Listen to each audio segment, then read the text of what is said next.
ভোরের আলো। ভোরবেলা সূর্যের আলো ফোটার আগেই কৃষক রহিম মাঠের দিকে হাঁটতে লাগল। চারদিকে কুয়াশা, ঘাসে শিশির আর হালকা ঠান্ডা হাওয়া। তার কাঁধে কোদাল, হাতে পানির কলস। আজ তাকে জমিতে নতুন ধানের চারা লাগাতে হবে। মাঠের কাজ শুরু। মাঠে পৌঁছে রহিম দেখল আগের রাতের বৃষ্টি মাটিকে নরম করে দিয়েছে। সে প্রথমে জমির চারদিকে হাঁটল, কোথায় কোন জায়গায় পানি জমে আছে দেখে নিল।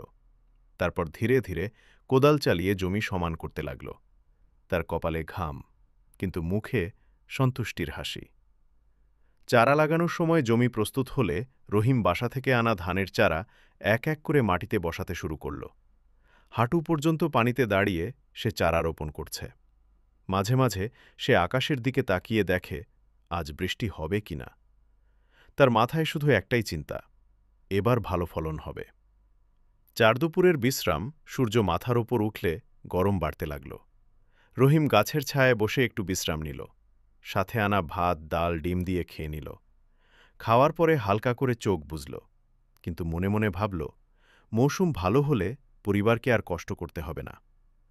৫ সন্ধ্যার তৃপ্তি। দিন শেষে রহিম মাঠের কাজ গুছিয়ে বাড়ির পথে রওনা দিল। পেছনে তাকিয়ে সে দেখল পুরো মাঠ সবুজ চারায় ভরে গেছে। আজকের পরিশ্রম যেন ফল দিতে শুরু করেছে।